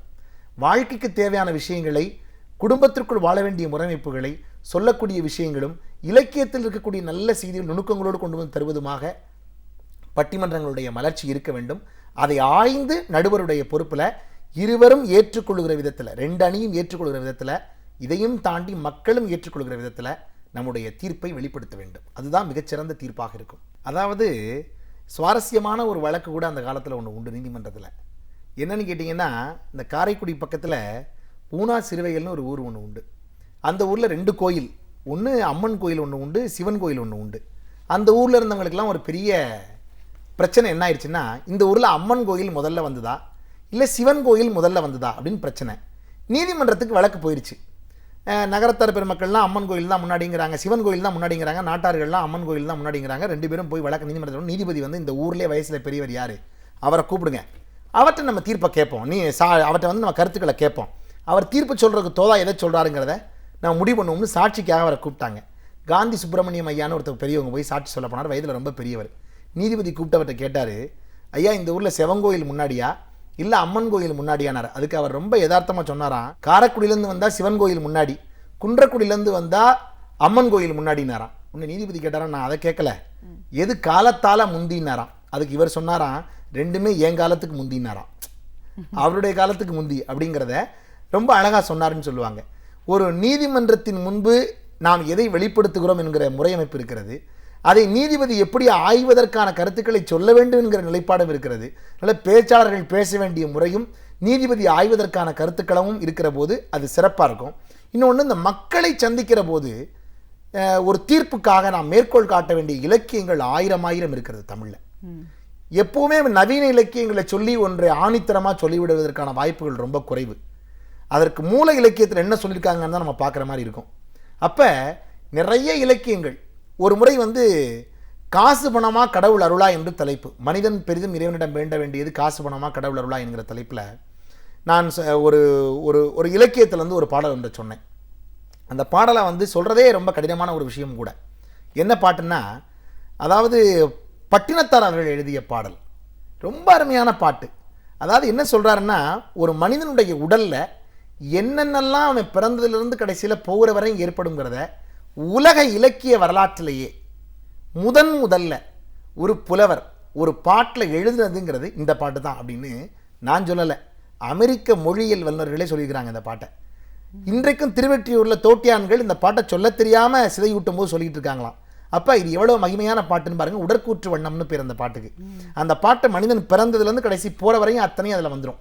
அவ்வளோ அருமையான ஒரு பாடலும் கூட. என்னென்னா, ஒருமட மாது ஒருவனுமாகி இன்ப சுகம் தரும் அன்பு பொருந்தி உணர்வு கலங்கி ஒழுகிய விந்து ஊறு சுரோனித மீது கலர்ந்து பனியிலொரு பாதி சிறுதுளி மாது பண்டிகையில் வந்து புகுந்து திரண்டு பதுமம் அரும்பி கமடமிதென்று பார்வை மெய் வாய் செவி கால் கைகள் என்ற உருவமுமாகி உயிரோடர் மாதம் 9 முண்டு முருண்டு திரண்டு உதர மகன்று புவியில் விழுந்து யோகமும் வாரமும் நாளும் அறிந்து மகளிர் சேனை தரவணையாடை மண்மட உந்தி உதைந்து கவிழ்ந்து மடமையில் கொங்கை அமுதமருந்தி ஓரறி வீரறி வாகி வளர்ந்து ஒளிநகையூர இதழ்மடவாரும் வந்து முகந்திட வந்து தவழ்ந்து மடியிலிருந்து மழலை பொழிந்து வா இரு போ என நாமம் விளம்ப உடைமணியாடை அரைவடமாட உண்பவர் தின்பவர் தங்கள் உண்டு தெருவில் இருந்து புழுதி அலைந்து தேடிய பாலரோடி நடந்து 5 வயதாகி விளையாடியே. இப்பதான் அந்த பையனுக்கு அந்த 5 வயசு ஆகுது. அப்புறம் வரிசையாக அவர் கொண்டு வரார் பாட்டை. உயர்தறிஞான குருபுவதேச முத்தமிழின் கலையும் கரை கண்டு வளர்பிறை என்று பலரும் விளம்ப வாழ்வதினாறு பிராயமும் வந்து மயிர்முடி கோதி 60 நீல வண்டிமிர் தந்தொடை கொண்டை புனைந்து மணிபொன் இலங்கு பணிகள் இணைந்து மாகதர் போகதர் கூடி வணங்க மதன சொரூபன் இவன் என மோக மங்கையர் கண்டு மருண்டு திரண்டு வரிவழி கொண்டு சுள்ளிய வெறிந்து மாமையில் போலவர் போவது கண்டு மனது போராமல் அவர் விரகோடி மங்கள செங்கல சந்திகள் கொங்கை மருவமயங்கி இதழ முதுண்டு தேடிய மாமுதல் சேர வழங்கி ஒரு முதலாகி முதுபொருளாகி இருந்த தனங்கள் மம்பில் இழந்து மதன சுகந்த விதனமிதன்று வாலிப கோலம் வேறு பிரிந்து வழமையும் மாறி முதுமையும் மாறி வன்பல் விழுந்திரு கண்கள் 2 வயது முறிந்து வயது முதிர்ந்து நரைதறி வந்து வாத விரோத குரோதமடைந்து செங்கையினில் ஒரு தடியுமாகியே. தடியை பிடிச்சி நடந்துட்டார். இதுக்கப்புறம் சொல்றாரு பாருங்க, வருவது போவது ஒரு முதுகூணும் மந்தி எனும்படி குந்தி நடந்து மதியமழிந்து செமிதி துறந்து வாயறியாமல் விடாமல் மொழிந்து துயில் வரும் நேரம் இருமல் பொறாது தொண்டை நெஞ்சும் உலர்ந்து வறண்டு துயிலும் இழந்து சுனையும் அழிந்து தோயர் மலர்கள் கோரணி கொண்டு கலித மீதில் இவர் மரியாதை சஞ்சலம் என்பவர் கண்டிடம் மிஞ்ச கலகலவென்று மலசலம் வந்து கால்வழி மேல்வழி சார நடந்து தெளிவு மிராமல் உரைதடுமாறி சிந்தை நெஞ்சும் முளைந்து மருண்டு திடவும் மலைந்து மிகவும் மலைந்து தேரில்லாதர வேதனன் வந்து மறையவன் வேதன் எழுதியவாறு வந்தது கண்டவும் என்று தெளிந்து இனியன கண்ட இனியனதொந்த மேதின வாழ்வின் இல்லாது நின்ற கடன்முறை பேசும் எனவுரை நாவுர அங்கே விழுந்தகை கொண்டு முழிந்து கடைவழி கஞ்சி ஒழுகிட வந்து பூதமும் 4 சுவாசமும் நின்று நெஞ்சுதடுமாறி வரும் நேரமே வளர்பிறை போல எயிரும் ரோமமும் சடையும் சிறு குஞ்சியும் மிஞ்ச மனது மிரண்ட வடிவம் இலங்க மாமலை போல் யம தூதர்கள் வந்து வளைகொடு வீசி உயிர் கொடு போக மைந்தரும் வந்து குனிந்தள நொந்து மடியில் விழுந்து மனைவி புலம்ப வாழ்கினரே இவர் காலம் அறிந்து பழையவர் காணும் எனுமையிலார்கள் பஞ்சு பறந்திட வந்து நின்றவர் பந்தலிடுமென வந்து பறையிட முந்தவே பிணம் வேக விசாரியும் என்று பலரையும் மேவி முதியவர் தாம் இருந்த சவம் கழுவும் சிலரையும் பணிதில் தொங்கள் களபம் அணிந்து பாவகமே செய்து நாறுமிடம்பை வரிசைகடாமல் எடுமென ஓடி வந்திடமைந்து குனிந்து சுமந்து கடிகி நடந்து சுடலை அடைந்து மானிட வாழ்வென வாழ்வென நுந்து விறகிடை மூடி அழல் கொடு போட வெந்து முறிந்து விழுந்து நினங்கள் உருகி எலும்பு கருகி அடங்கி ஒரு பிடி சாம்பல் இல்லாத இந்த உடம்பை நம்பும் அடியேனை இனி ஆழ்வாய் இறைவா கட்சி ஏகமனே என்று பட்டினத்தார் பாடுவார். இந்த ஒரு பாடலுக்குள் மனித வாழ்வின் அத்தனை அம்சங்களும் விளைவித்து விடுகிறது. இந்த பாட்டை சொல்லி அந்த தீர்ப்பை நாம் சொல்லுகிற போது அந்த சபை ஏற்றுக்கொள்கிறது. இவ்வளோ ஒரு பெரிய பாடல், இவ்வளோ எளிமையாக அன்னிலேருந்து இன்னி வரைக்கும் மனுஷனோட வாழ்க்கையை முழுமையாக சொல்லக்கூடிய ஒரு பாடல் அமைஞ்சிருக்கு. இப்போது இந்த வட்டார வழக்குலாம் நம்ம சொல்கிறோம்ல, ஒவ்வொரு ஊருக்கு தகுந்த மாதிரி இந்த மொழியோட கையாளல் அப்படிங்கிறது வேறு வேறு விதமாக இருக்கிறத பார்க்குறோம். நீங்கள் தேவக்கோட்டை அப்படின்னும் போது இந்த காரைக்குடி தமிழ் வளம் பற்றி சொல்லுங்கள். ரொம்ப அருமையாக சொன்னீங்க. காரைக்குடினாலே தமிழ் தான், செட்டிநாடுனாலே சிறப்புக்குரிய தமிழ். அதில் குறிப்பாக கூத்தனங்கு இருந்தான், குரலரசரங்கு இருந்தார், வார்த்தை தமிழுக்கு வழங்கும் தமிழ்ந்தான், கம்மன் இருந்தான், கவிகாலமேகன் வம்பன் இருந்தான், வயதான தமிழ் பாட்டி அவை இருந்தால் ஒக்குரு மாசாத்தி உன் சாத்தன் சிலம்பெடுத்த தக்கோன் இளங்கோ தமிழுடி கோயில் நீத்த பல்லவனான் நந்தி பாட்டெடுத்து அவன் தம்பி அனுபவித்து காதல் அள்ளி மணக்கப்படும் திரிகுட ராசப்பன் தேரெழுந்தூர் கம்பனுக்கு ஆண்பாலும் தேனும் ஆரம்பை முதல் முக்கனையும் தந்து வளர்த்து தமிழ் வளர்த்த சடையப்பன் எத்தனை பேர் எல்லாம் தமிழுடி ஒன்று சொன்ன கவியரசு கண்ணதாசன் அவர்களும் கணியன் பூங்குன்றனும் பிறந்து செட்டிநாடு தான். கணியன் பூங்குன்றன் யாதும் ஒரு யாவரங்களின் சொன்ன கணியன் பூங்குன்றனும் கவியரசு கண்ணதாசன் அவர்களும் பிறந்தது செட்டிநாட்டு மண்ணில். அது ரொம்ப தமிழினுடைய அந்த வட்டார வழக்குன்னு சொல்கிறதுல பேசிக்கொள்கிற ஒவ்வொரு வார்த்தைகளும் அழகாக இருக்கும். அதாவது அந்த வார்த்தைகளுக்குள்ளே மிக அற்புதங்கள் பொருந்திருக்கும். ஒவ்வொன்றும் ரொம்ப சிறந்த சொற்களை கையாளுவாங்க. அதில் குறிப்பாக உங்களுக்கு ஒன்று சொல்லணும்னா, நான் செட்டிநாட்டு பக்கத்தில் ரொம்ப ரசித்து கேட்குற விஷயம், பெண்கள் பேசுகிற போது ஒரு சில சொற்கள் ரொம்ப அற்புதமான சொற்களை கையாளுவாங்க. அதாவது தூங்கிட்டீங்களான்னு கேட்க மாட்டாங்க, உறங்கியாச்சான்னு கேட்பாங்க. சாப்பிட்டீங்களான்னு கேட்க மாட்டாங்க, உண்ணுட்டீங்களா அப்படின்னு கேட்பாங்க. இதெல்லாம் நல்ல தூய சொற்கள். அது மாதிரி நிறைய சொற்கள் உண்டு. இதில் எதுக்கு நான் குறிப்பாக சொல்கிறேன்னா, இந்த தாலாட்டு, இன்னும் நாட்டுப்புற வழக்கில் சில கதைகள்லாம் உண்டு செட்டிநாட்டு பக்கத்தில். அதில் நான் ஒரு கதை ஒன்று நான் உங்கள்கிட்ட நான் ஒரு விடுகதை மாதிரி ஒன்று உண்டு. இந்த விடுகதையை சொல்லி முடிக்கும் போதே என்ன அழகான நாட்டுப்புறவியல் இருக்குது அப்படின்னு நீங்கள் தெரிஞ்சுக்கலாம். அந்த கதையை நான் உங்கள்கிட்ட சொல்கிறேன். கடைசியில் நான் உங்கள்கிட்ட நான் கேள்வி கேட்கும்போது அதுக்கு நீங்கள் என்ன பதில் உங்களுக்கு தோணுதோ நீங்கள் அதை சொல்லலாம். இது கடைசியில் என்ன பதில் அமைப்போட முடியும் போது ரொம்ப ரொம்ப ஈர்ப்பாகவும் அமைப்பாகவும் இது இருக்கும். என்னன்னு கேட்டிங்கன்னா, அதாவது அரிசி களைகிற தண்ணியிலேயே 1000 மூட்டை நெல் விளை வைக்கிற ஒரு ராசா மகனுக்கும், யானை தண்டி பெருங்காயம் போட்டு கீரை கடைகிற ராசாத்தி மகளுக்கும் ஒரு ஊரில் கல்யாணமா. இது கேட்கவே என்ன அழகாக இருக்குது பாருங்கள். அரிசி களைகிற தண்ணியிலேயே 1000 மூட்டை நெல் விளைய வைக்கிற ஒரு ராசா மகனுக்கும், யானை தண்டி பெருங்காயம் போட்டு கீரை கடைகிற ராசாத்தி மகளுக்கும் ஒரு ஊரில் கல்யாணமா. அதுக்கு விறகு எடுக்கிறதுக்காக 2000 மாட்டு வண்டியில் போயிருக்கிறாங்க. அதாவது என்ன, அரிசி களைகிறது கொஞ்சம் போல் தண்ணி போதும், அதில் 1000 மூட்டை நெல் எவ்வளோ பெரிய ராஜாவாக இருப்பார். கீரைக்கு இத்தினோண்டு பெருங்காயம் போதும், யானை தண்ணி பெருங்காயம் போட்டால் அப்போ எவ்வளவு குழம்பு, எவ்வளோ சோறு, எவ்வளோ பேருக்கு அப்பா அவ்வளோ பெரிய வசதியான ராஜா ராணி வீட்டு பிள்ளைங்களுக்கு கல்யாணத்துக்கு 2000 மாட்டு வண்டியில் விறகு எடுக்க போயிருக்காங்க. அப்போ ஒரு விறகு வரிசையாக போன மாட்டு வண்டிக்காரன் ஒரு விவசாயிட்ட போய் விறகு வேணும்னு இருக்கான். உடனே அவனே என்ன இருக்கா, பின்னாடி இருந்தவனை கூப்பிட்டு எதுக்கு வந்திருக்காங்கன்னு கேட்கலாம். அப்போ இவங்கெல்லாம் சொல்லியிருக்காங்க, அரசு இதில் 1000 மூட்டை ராஜாமங்களும் யானை தண்ணி பெருங்காயம் போட்டு கீரை ராஜாமங்க இருக்கிறாங்க, இது விறகு இருக்கா 2000 மாட்டு வந்தவனு விவரத்தை சொன்னோடனே அவனே இருக்கா பின்னாடி இருந்தவனை கூப்பிட்டு, இந்த விறகு மண்டியில் போய் விறகு எடுத்துடாதப்பா, இந்த ஏர் உளியில் கலப்பையில் சிக்கிக்கிட்டு இருக்கும் மாதிரி சுப்பி அதை அள்ளி கொடுத்து விடுன்னு இருக்கான். 2000 மாட்டு வண்டியும் பத்தாமல் இன்னொரு 1000 மாட்டு வண்டி கொண்டாந்து 3000 மாட்டு வண்டியில் விறகு எடுத்துருக்காங்க. கடைசியாக உங்கள்கிட்ட கேள்வி கேட்பேன், அதனால் நீங்கள் அதை ஞாபகம் வச்சுட்டே வரணும் அந்த நாட்டுப்புற வழக்கில். கடைசியில் பாருங்கள் 3000 மாட்டு வண்டியும் போயிருக்கு. மண் ரோடு பள்ளமும் மேடு தாங்காமல் ஒரு பள்ளமாகவும் மேடாகவும் போச்சு. ஒரு பக்கத்தில் போக முடியல வண்டியெல்லாம். உடனே ஒரு விவசாயிட்ட பார்த்தா, ஐயா நாங்கள் போன வழி பண்ணோன்னா அவன் உடனே பின்னாடி வந்தவனை கூப்பிட்டு, நேற்று ஒருத்தன் சாப்பிட்டு பழைய சோறு வச்சாம்பார், அதை கொண்டாந்துடாத, இந்த முந்தானத்தை சாப்பிட்டு ஒருத்தன் வச்சாம்பார் மிச்சச்சோறு, அதை கொண்டாந்து கொட்டுன்னு இருக்கான் பள்ளத்தில். அப்போ எவ்வளோ சாப்பிட்ருப்பான்னு பாருங்கள். அது பள்ளம்லாம் மேடெல்லாம் சரியாக போயிடுச்சு. 3000 மாட்டு வண்டியும் தாண்டி போனோடனே ஒரு பெரிய பசும்பால் ஆறாக ஓடிக்கிட்டு இருக்கு. பசும்பால் வேஸ்ட்டாக தேவையில்லாமல் ஆறாக ஓடிட்டுருக்கு. உடனே அதை ஒருத்தர் எடுத்து பிடிச்சி பல்ல வைக்கிட்டு இருந்தானா. அவன்கிட்ட போய் ஐயா தாண்டி போனோம்னா அவன் பின்னாடி அவனை கூப்பிட்டு அந்த மச்சுக்குள்ள இருக்கிற எந்த பூனைக்குட்டியும் திறந்து விட்டுறாத, குச்சுக்குள்ள இருக்கிற ஒரே ஒரு பூனைக்குட்டியை மட்டும் திறந்து விடுனானா. உடனே அது ஓடியாந்து எல்லாத்தையும் நேற்று போட்ட பச்சை குட்டி வந்து குடிச்சிட்டு போயிடுச்சு பேசாமல். பாலாரை புறம் அப்போ அது எவ்வளோ ஆற்றலாக இருக்கும் பாருங்கள். இந்த 3000 மாடம் அப்படியே அந்த பாலாரை தாண்டி அங்கிட்டு போனோடனே ஒரு பெரிய ராஜாளி கழுகு ஒன்று வந்து 3000 மாட்டு வண்டிலையும் பூட்டியிருக்கிற 6000 காளமாட்டையும் ஒரே கவ்வா கவ்வி பசியில் ஒரு பெரிய ஆலமரத்தில் இருக்கிற சின்ன கொப்பில் கொண்டே வச்சிருச்சு. இப்போ நீங்கள் ஆலமரம் எப்படின்னு பார்த்துக்குங்க, ராஜாளி கழுகு எப்படி இருக்குன்னு பார்த்துக்குங்க. கொண்டே வச்சோடனே அது கீழே உட்காந்து ஒரு 92 வயசான பாட்டி உட்காந்து கிளவி பாங்கிழவி உட்காந்து நெல் புடைச்சிட்டு இருந்திருக்கான். ஆக அந்த கொப்பு மேலே ஆடுதே தலைமையில் விழுந்துருமேன்ட்டு ஒரே ஒரு நர முடியை மட்டும் இப்படி பிச்சு அந்த மரத்தோடு சேர்த்து கட்டி வச்சாலாம். எல்லாம் முடிஞ்சு போச்சு. இப்போ கேள்வி கேட்கலாமா? அரிசி களைகிற தண்ணியிலேயே 1000 மூட்டை நெல் விளைய வைக்கிற ராஜா மகனுக்கும் வரிசையாக சொன்ன இந்த கதையில் இதில் யார் பெரிய ஆள்? அரிசி களைகிற தண்ணியில் 1000 மூட்டை நெல் விளைய வைக்கிற ராஜா பெரியவனா, யானை தண்டி பெருங்காயம் போட்டு கீரை கடை ராஜாத்தி பெரியவளா, இல்லை விறகு கொடுத்தான அவன் பெரியவனா, இல்லை சோறு கொட்டி விட்டான அவன் பெரியவனா, இல்லை பூனையை விட்டான அவன் பெரியவனா, இல்லை ராஜாளி கழுகு பெரிய கழுகா, இல்லை ஆலமரம் பெரிய ஆலமாமா, இல்லை எல்லாத்தையும் முடிச்சு வச்சாலே கிளவி அவ பெரியாளா? அந்த கிளவி கிளவி. சபாஷ், நீங்கள் அழகாக சொன்னீங்க. கிளவி தான் எல்லாரும் அப்படி தான் சொல்லுவாங்க. எல்லா மேடையிலையும் போய் மக்கள் பார்த்தோம்னா கிளவி தான் பெரிய ஆளு, எல்லாமே பெருசாக தெரியும், கிளவி தான் பெரிய ஆளு. ஆனால் இதில் கடைசியாக என்ன முடிவு சொல்லுவாங்கன்னா எங்கள் ஊரில் பெரியவங்க, கிளவியும் பெரிய ஆள் இல்லை, இப்பேற்பட்ட கிளவியையே கட்டி மேய்க்கிற கிளவி புருஷன் தான் பெரியாளு அப்படின்னு இந்த நகைச்சுவையை முடிப்பாங்க. இதில் ஒரு நாட்டுப்புற வழக்கு மட்டுமல்ல, ஒரு குடும்பத்திற்குள் இருவரும் வாழக்கூடிய ஒரு அந்யோன்யத்தை வெளிப்படுத்துவது. அவங்க அடிச்சொரு சொல் சொன்னாக்கா நான் அறியாதா போல் இருப்பேன். ஒரு பெண் பாடுறா, அவங்க அடிச்சொரு சொல் சொன்னாக்கா நான் அறியாதா போல் இருப்பேன், அவங்க வெகுண்டொரு சொல் சொன்னாக்கா நான் விளங்காதா போல் இருப்பேன், அவங்க கனகோபம் கொண்டாக்கா நான் காணாதா போல் இருப்பேன், அவங்க பெருங்கோபம் கொண்டாக்கா நான் புரியாதா போல் இருப்பேன் அப்படின்னு அந்த ஆட்சி பாட்டில் பாடும்போதே பாடுறதை கேட்கும்போது அவர்களுக்குள் இருக்கிற தாம்பத்தியம் எந்த அளவிற்கு ஒரு அன்பான குடும்பமாக இருந்தார்கள். இன்றைக்கு அந்த மரபார்ந்த தமிழ் அமைப்பினுடைய உணர்வும் அந்த பண்பும் பாரம்பரியமும் எந்த அளவிற்கு தேவைப்படுகிறது என்பதை நாம் புரிந்து கொள்ள முடிகிறது. நிச்சயமா சார். தமிழ் மொழி இதோட சிறப்பு தொன்மையெல்லாம் பேசும்போது கண்டிப்பாக நம்ம ஒரு அரை மணி நேரத்தில் எல்லாத்தையும் பேச முடியாது நிச்சயமாக. நீங்கள் பல வெளிநாடுகளுக்கும் பயணம் பண்ணியிருக்கீங்க. நம்ம மொழியோட பெருமை சிறப்புகள் இன்னும் மற்ற நாடுகளில் பொறுக்கும் எந்த அளவுக்கு ஒரு வரவேற்பு பெற்றதாக இருந்தது? ஒரு சிறப்புக்குரிய ஒரு விஷயம் என்னென்னா, நான் துபாயில் வந்து பல முறை பேச போயிருக்கிறேன்.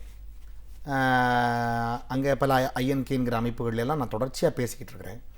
அவங்கெல்லாம் வந்து போய் பார்க்குற போது தமிழ்நாட்டில் இருக்கக்கூடிய தாய்மார்கள் செலுத்தக்கூடிய ஆர்வத்தை விட வெளிநாட்டில் இருப்பவர்கள் தமிழ் பிள்ளைகள் கற்றுக்கொள்வதற்கான ஆர்வத்தில் கூடுதலாக இருக்கிறார்கள். அப்படி தான் என்னால் அறிய முடியுது. ஏன்னா இன்னும் குறிப்பாக சொல்ல போனால் லண்டனில் போய் இருக்கக்கூடிய புலம்பெயர்ந்த தமிழர்கள் இருக்காங்க பாருங்கள். அவங்கெல்லாம் இன்னமும் தேவாரம், திருவாசகம், இலக்கியம், சங்க இலக்கியம்லாம் அருமையாக சொல்லுது. பிள்ளைங்கள்லாம் ரொம்ப அருமையாக திருமுறைகள்லாம் சொல்கிறாங்க. இன்னும் நம்ம துபாயில் மட்டும் இல்லை, சிங்கப்பூரில் இருக்கிறவங்கெல்லாம் எங்கே நம்ம இருப்பிடத்தை விட்டு தள்ளி போகிறோமோ அப்போ தான் அங்கே நமக்கு ஆர்வமும் நாட்டமும் கூட இருக்கும்னு சொல்கிற மாதிரி அங்கே துபாயிலெல்லாம் பார்த்திங்கன்னா குழந்தைகள் வந்து இந்த விடுமுறை நாட்களில் தமிழ் கற்றுக்கிறதுக்கான பள்ளிக்கூடங்களில் போய் தமிழ் கற்றுக்கிறாங்க, எழுதுகிறாங்க, ரொம்ப அருமையாக பேச்சு போட்டிகளில் பேசி பரிசு வாங்குகிறாங்க, நல்ல பாடல்கள் பாடுறாங்க. ரொம்ப அருமையாக அந்த ஆர்வம் இருக்குது. வெளிநாட்டில் பேச்சை கேட்குறதுக்கு எங்களை கூப்பிட்றதே அந்த மொழி வளர்ச்சியை நோக்கி தானே எங்களை கூப்பிட்றாங்க, மொழியை விரும்பித்தானே கூப்பிட்றாங்க. அதனால் வெளிநாட்டை சார்ந்தவர்கள் வந்து தமிழை விட்டுட்டாங்கன்னு சொல்கிறதுக்கு வேலை கிடையாது. ரசித்து அதை கேட்குறாங்க. அவர்களுடைய வேலையும் அந்த பணி நிமித்தம் காரணமாக முழுவதுமாக தாயகத்தில் இருக்க முடியவில்லையே ஒழிய. Ready sir.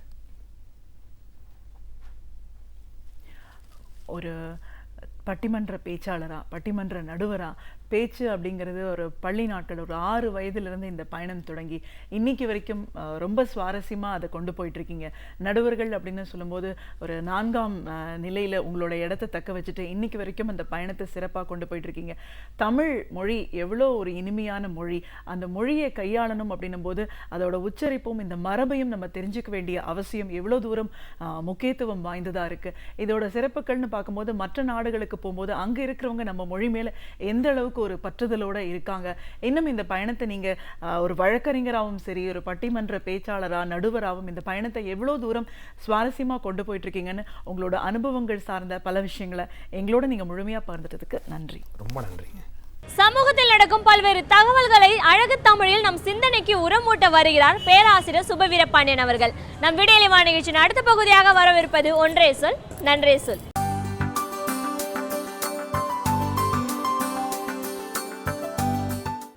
அனைவருக்கும் வணக்கம். பிப்ரவரி 3 மாமேதை அறிஞர் அண்ணா அவர்களினுடைய நினைவு நாள்.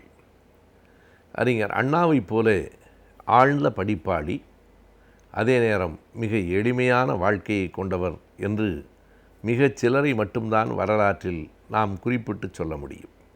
அண்ணாவினுடைய தலையாய பண்பு அவருடைய மனித நேயம், அவர் எல்லோரிடத்திலும் பழகிய விதம், அவர் அறிவையும் தாண்டி அவரை தங்கள் வீட்டின் குடும்ப உறுப்பினர்களில் ஒருவராக, மூத்தவராக பலரையும் நினைக்க வைத்தது. அண்ணாவினுடைய மிகப்பெரிய வெற்றி எங்கே இருக்கிறதென்றால், அவருடைய தம்பிகளால் எல்லாம் அவர் வாழ்த்தப்பட்டவர், வரவேற்கப்பட்டவர், வாஞ்சையோடு அணைத்து கொள்ளப்பட்டவர் என்பதிலே இல்லை. அவருக்கு எதிர்கருத்து உடையவர்களாலும் கூட அவர் புகழப்பட்டார், போற்றப்பட்டார். அவர் என்ன இருந்தாலும் பெரிய மனிதர்தான் என்று சொல்ல வைக்கப்பட்டார் என்பதிலே தான் அண்ணாவினுடைய மிகப்பெரிய பெருமை அடங்கியிருக்கிறது. 60 ஆண்டுகள் கூட நிறையாத நிலையில் அறிஞர் அண்ணா அவர்கள் நம்மை விட்டு பிரிந்து போய்விட்டார் என்றாலும் இன்னும் பல ஆண்டுகளுக்கு அவருடைய சாதனைகள், அவருடைய வாழ்க்கை முறை நிலைத்து நிற்கும், பேசப்படும் என்பது பெரிய செய்தியாகவே நாம் சொல்ல வேண்டும். அண்ணாவினுடைய பெரிய சிறப்பு எங்கே இருக்கிறதென்றால், யார் ஒருவரையும் பதற்றம் இல்லாமல் அனுசரித்து போகிற, அவசரப்படாமல் நிதானமாக இருக்கிற அந்த தன்மையிலே தான் இருக்கிறது. எதிராக சொல்லப்படுகிற கருத்துகளையும் கூட மெல்ல உள்வாங்கி அதனை செரித்து கோபப்படாமல், எதிரியை காயப்படுத்தாமல் விடை சொல்லுகிற பாங்கிலே தான் அறிஞர் அண்ணா அவர்கள் யாரை காட்டிலும் உயர்ந்து நின்றார். சட்டமன்றங்களிலே நடந்த விவாதங்களானாலும் சரி, வெட்ட வெளிகளிலே பொதுக்கூட்டங்களிலே அண்ணாவை பற்றி பேசப்பட்ட அந்த சொற்களானாலும் சரி, எல்லாவற்றுக்கும் அவர் நிதானமாகத்தான் விடையளித்திருக்கிறார். பல முறை சொல்லப்பட்ட நம்மால் கேட்கப்பட்ட செய்தி என்றாலும் அந்த சொற்களிலே அவருக்கு இருக்கிற நிதானம் எத்தகையது என்பதற்காக அவருடைய நினைவு நாளில் அதை நாம் மீண்டும் எண்ணி பார்க்கலாம். உங்களுடைய நாள்கள் கணக்கிடப்படுகின்றன என்று எதிர்க்கட்சியிலே இருக்கிறவர்கள் சொன்னபோது, உங்களுடைய டேஸ் ஆர் கவுண்டட் என்கிற போது அவர் நிதானமாக சொன்ன விடை மை ஸ்டெப்ஸ் ஆர் மெஷர்ட் என்பது. நான் என் ஒவ்வொரு அடியையும் அளந்து வைக்கிறேன். அவர் சொன்னார், நீங்கள் சொல்லுவதைப் போல எங்கள் நாட்கள் ஒன்றும் அப்படி கணக்கிடப்படவில்லை. எத்தனை ஆண்டுகளானாலும் நான் தான் தலைவன், நானே நிரந்தர முதல்வன், என் ஆட்சி என்றெல்லாம் ஒரு நாளும் அண்ணா அவர்கள் பேசியதே இல்லை. என் ஆட்சி என் ஆட்சி என்று பேசுகிற பழக்கம் எப்போதும் என்றைக்கும் அண்ணாவிடத்திலே இருந்ததே இல்லை. இது எங்கள் ஆட்சி என்று கூட இல்லை, இது நம்முடைய ஆட்சி என்று சொல்லுகிற அந்த பெருந்தன்மை அண்ணாவிடத்திலே உண்டு. எங்களினுடைய நாட்களாக கணக்கிடப்படுகின்றன, அப்படி சொல்லுவதற்கு உனக்கு என்ன தகுதி இருக்கிறது, உன்னுடைய நாள் என்ன தெரியுமா என்று அவர் எதிர்கேள்வி கேட்கவில்லை. மிக நிதானமாக சொன்னார், நீங்கள் சொல்லலாம், நீங்கள் அப்படி நினைக்கலாம், ஆனால் நான் ஒவ்வொரு அடியையும் நிதானமாக வைக்கிறேன், அளந்து வைக்கிறேன் என்பதை மட்டும் அவர் சொன்னதன் பொருள் என்ன என்றால், நிதானமானவனை அவ்வளவு எளிதில் யாராலும் வீழ்த்திவிட முடியாது என்பதுதான். ஆட்சி மாற்றம் ஏற்பட்டு அறிஞர் அண்ணா அவர்கள் முதலமைச்சராக பொறுப்பேற்றதற்கு பிறகு அன்றைக்கு இருந்த அதிகாரிகள் அனைவரையும் அழைத்து அண்ணா சொன்ன செய்தி, நீங்கள் காங்கிரஸ் கட்சியின் அதிகாரிகள் இல்லை, அதேபோல எங்கள் கட்சிக்கான அதிகாரிகளும் இல்லை, இந்த அரசின் அதிகாரிகள், இந்த நாட்டு மக்களுக்கான அதிகாரிகள். அந்த அரசு இருக்கிற போது அவர்கள் சொன்னதை நீங்கள் செய்தீர்கள். இந்த அரசு வந்ததற்கு பிறகு நாங்கள் சொல்லுவதையும் நீங்கள் உண்மையாக செய்வீர்கள் என்கிற நம்பிக்கை எனக்கு இருக்கிறது. அதனால் எந்த அரசு அதிகாரியையும் நான் மாற்றவில்லை. உங்கள் இடத்திலே நான் உண்மையான மதிப்பு வைத்திருக்கிறேன். உங்களை வைத்தே இந்த ஆட்சியை நடத்துவேன் என்று சொன்னபோது, எதிர்கருத்து உடையவர்களாக சில அதிகாரிகள் இருந்திருக்கக்கூடும் என்றாலும் அவர்களுக்கும் கூட அறிஞர் அண்ணா அவர்களின் இந்த அணுகுமுறை மிக இதமாக இருந்தது. தன்னை ஒருவன் நம்புகிறான் என்பதை விட அவனுக்கு நாம் உண்மையாக இருக்க வேண்டும் என்பதற்கு வேறு ஒரு உந்துதல் வந்துவிட முடியாது. எனவே அதிகாரிகள் அத்தனை பேரும் நாம் அரசின் அதிகாரிகள், நாம் மக்களுக்கான அதிகாரிகள் என்று உணர்கிற அந்த தன்மையை அறிஞர் அண்ணா அவர்கள் ஊட்டினார். அதிகாரிகளிடமானாலும் சரி, எதிர்க்கட்சிக்காரர்களிடமானாலும் சரி, அண்ணா அவர்களினுடைய அணுகுமுறை இப்படித்தான் இருந்தது. சில நேரங்களில் சில பதற்றமான செய்திகள் வந்துவிட்ட போதிலும் கூட அவற்றை நிதானமாக அவர் உள்வாங்கி கொண்டார். மதுரையில் ஒரு கட்சியினுடைய தலைவர், மதுரை பக்கத்தில் மிகுந்த செல்வாக்குடையவர், அறிஞர் அண்ணா அவர்களை பற்றி கடுமையான சொற்களால் சில செய்திகளை பொது மேடையிலேயே பேசினார் என்பதை நாம் அறிவோம். அது அறிஞர் அண்ணா அவர்களுக்கு சொல்லப்பட்டு அதற்கான மறுப்பு கூட்டம் மதுரையிலேயே நடைபெற்றது. அத்தனை பேரும் அண்ணா கடுமையாக திருப்பி கொடுப்பார் என்று எதிர்பார்த்தார்கள். அண்ணா மக்களை பற்றி பேசினார், மக்கள் நலம் பற்றி பேசினார், மக்களுக்குள்ள பிரச்சனைகளை பற்றி பேசினார், அவற்றை தீர்க்க நம்முடைய கழகத்தை சார்ந்தவர்கள் எப்படி தொண்டாற்ற வேண்டும் என்பதை பற்றி பேசினார். எல்லோரும் எதிர்பார்த்து கொண்டிருந்தார்கள் எப்போது அந்த தலைவருக்கு விடை சொல்லப் போகிறார் என்று. பேசி முடிக்கப் போகிற தருணத்தில் சில நிமிடங்கள் மட்டும் அதற்காக அவர் செலவழித்தார். அதுவும் என்ன சொன்னார் என்றால், என்னை பற்றி சில தவறான கடுமையான சொற்களால் ஒரு பெரிய தலைவர் இந்த மதுரையிலே பேசினார் என்பதை நண்பர்கள் சொன்னார்கள். அவருடைய தரத்துக்கு அது உகந்ததில்லை, அதற்கு விடை சொன்னால் அது நம்முடைய தரத்துக்கும் உகந்ததில்லை. எனவே அவர் சொன்னதை மறந்துவிட்டு மக்கள் பணியாற்றுங்கள் என்று சொன்னதற்கு பிறகு எந்த தலைவர் கடுமையாக தாக்கினாரோ அவரே அறிஞர் அண்ணா தெய்வ திருமகன்தான் என்று சொல்ல வைத்த அந்த நிதானம் அண்ணாவிடத்தில் இருந்தது. 67 தேர்தலில் ராஜாஜியினுடைய சுதந்திரா கட்சியோடு அண்ணா அவர்கள் திமுகவை கூட்டணியை அமைத்திருந்தார். திடீரென்று செய்தித்தாள்களிலெல்லாம் ஒரு பரபரப்பான செய்தி வந்தது. திமுகவை விட்டு சம்பத் அவர்கள் பிரிந்து சென்ற நேரம், தேர்தலிலே தென் சென்னையிலே சம்பத் போட்டியிடுகிறார்.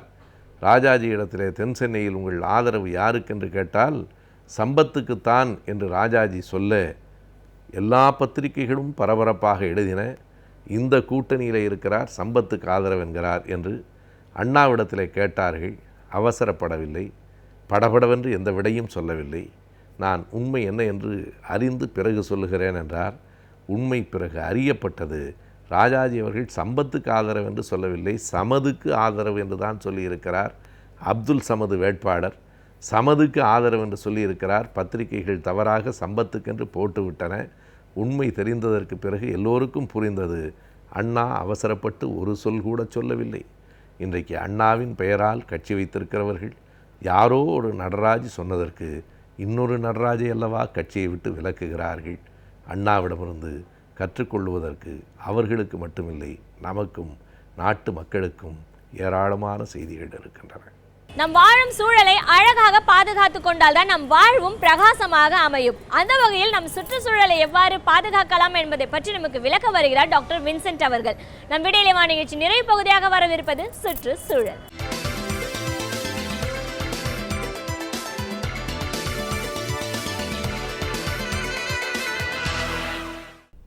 இந்த மாதத்தில் ஒரு முக்கியமான ஒரு நாள் 2ஆம் தேதி, அதாவது நேற்று உலக வெட்லேண்ட் தினம் என்று சொல்லப்படுகிற ஒரு முக்கியமான நிகழ்வு உலகம் பூராவும் கொண்டாடப்பட்டது. த வேர்ல்ட் வெட்லேண்ட் டே என்று அந்த ஒரு நாளை குறிப்பிடுவதற்கு ஒரு முக்கிய காரணமாக இருக்கிறது. அது என்ன காரணம் என்று பார்த்தால், உலகத்தில் கிட்டத்தட்ட இந்த சதுப்பு நிலக்காடுகள் என்று சொல்லப்படுகிற அந்த வெட்லேண்டினுடைய பரப்பளவு குறைந்து கொண்டு வருகிற ஒரு சூழல், அதனால் ஏற்படுகிற சுற்றுச்சூழல் பிரச்சனைகள் இன்றைக்கு அதிகமாக இருந்து கொண்டிருக்கிறது.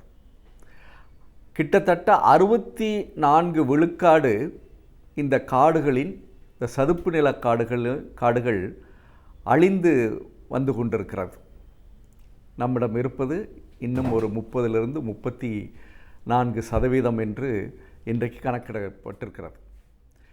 ஆனால் தான் இந்த ஒரு உன்னதமான அந்த சுற்றுச்சூழலுக்கு பாதுகாப்பாக இருக்கின்ற அந்த சதுப்பு நிலக்காடுகளை நாம் காப்பாற்ற வேண்டும் என்ற நோக்கில்தான் இன்றைக்கு உலக நாடுகள் அனைத்துமே பிப்ரவரி 2ஆம் தேதி இந்த தினத்தை மிகவும் விமர்சையாக கொண்டாடி கொண்டிருக்கிறது. அது நம்முடைய சென்னைக்கும் அது ஒரு முக்கியமான நாள். ஏனென்றால் சதுப்பு நில காடுகள் என்று சொல்லப்படுகிற அந்த வெட்லேண்ட் நம் சென்னையில் பள்ளிக்கரணை என்று சொல்லப்படுகிற ஒரு இடம். அந்த இடமே ஒரு காலத்தில் சதுப்பு நிலம் அதை சார்ந்த இடமாக இருந்தது. ஆனால் இன்றைக்கு அதை தேடி தான் நாம் கண்டுபிடிக்க வேண்டும். அதுபோன்று தமிழகத்தில்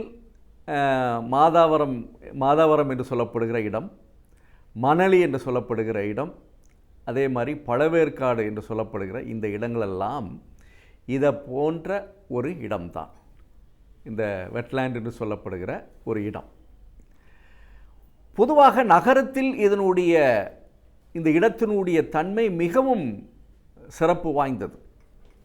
பல நேரங்களில் அதனுடைய முக்கியத்துவத்தை புரிந்து கொள்ளாதனுடைய விளைவாக இன்றைக்கு பள்ளிக்கரணை என்று சொல்லப்படுகிற அந்த சிறப்பான அந்த உன்னதமான இடம் அழிந்து சுருங்கி இன்னைக்கு மிகவும் சிறிதாக இருந்திருக்கிறது. ஏன் இந்த தினத்தை கொண்டாடுகிறார்கள்? இந்த தினத்தினுடைய நோக்கம் என்ன? ஏன் இந்த இடத்தை பற்றி இந்த விழிப்புணர்வு நம்ம மக்களுக்கு ஏற்படுத்த வேண்டும் என்று பார்க்கிற பொழுது, பொதுவாக ஒரு நகரத்தில் இருக்கின்ற சதுப்பு நிலம் எந்த அளவிற்கு நம்முடைய நகரத்திற்கு முக்கியத்துவம் வாய்ந்தது என்று கேட்டால், நகரத்திற்கு தண்ணீரை நிரந்தரமாக கொடுக்கக்கூடிய ஒரு அட்சய பாத்திரமாக இந்த இடம் இருக்கிறது. ஆனால் அதையும் தாண்டி இந்த மாதிரி அந்த அட்சய பாத்திரமாக இருக்கின்ற அந்த நிலம் தான் பெறுகிற அந்த நீரை பல நாட்கள் சேகரித்து வைத்து அதை நகரத்திற்கு தேவைக்கு ஏற்றாற்போல் கிரவுண்ட் வாட்டர் என்று சொல்கிறோமே, நிலத்தடி நீர், அதனுடைய அளவை சிறப்பாக வைத்துக்கொள்கிறது. இதன் ஒன்றே இந்த இடத்தினுடைய அந்த உன்னத தன்மை நமக்கு தெரிகிறது. அடுத்து சில நேரங்களில் நகரங்களில் ஏற்படுகிற வெள்ளப்போக்கு, ஏனென்றால் இப்பொழுது சென்னையை பற்றி நாம் அதிகமாக பேசுவதற்கே காரணம் இந்த வெள்ளம், அந்த வெள்ளத்தினால் ஏற்பட்ட அந்த பாதிப்பு இன்று கூட நாம் விவாதித்து கொண்டிருக்கிறோம்.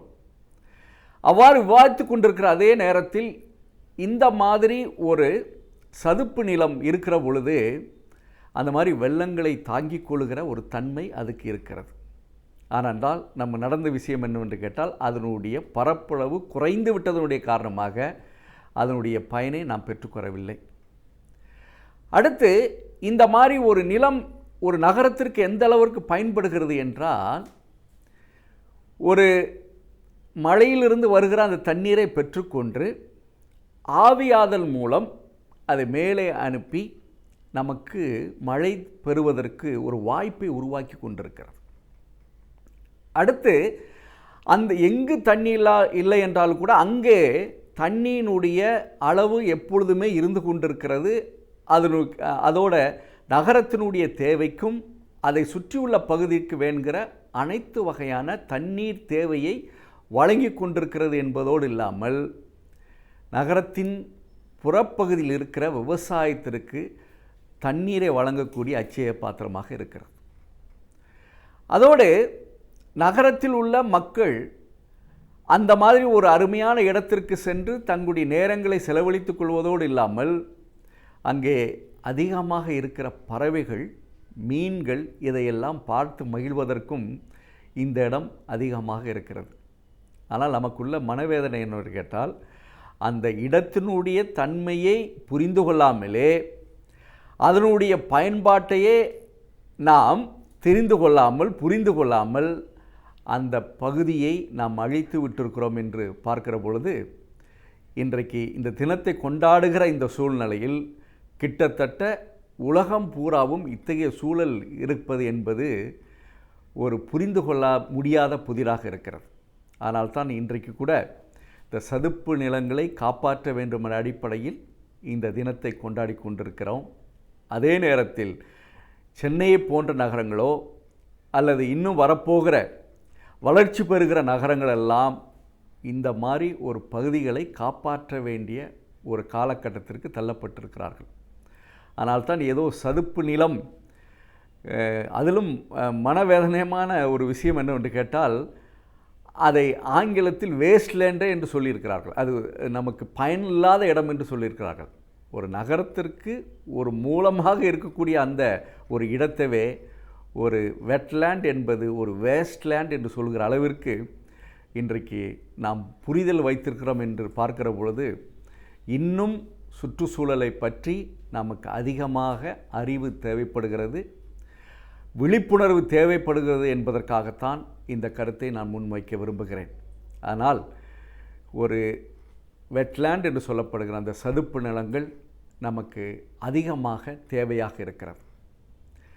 அடுத்து இந்த மாதிரி ஒரு காடுகள் நமக்கு எந்த அளவிற்கு பயனுள்ளது இருக்கிறது என்று கேட்டால், சைக்ளோன் என்று சொல்கிறோம் அல்லது சுனாமி என்று சொல்கிறோம். இது போன்ற ஒரு இயற்கை நிகழ்வுகள் ஏற்படுகிற பொழுது நகரத்தில் உள்ள மக்களை காப்பாற்றுகிற ஒரு தன்மை இதுக்கு இருக்கிறது.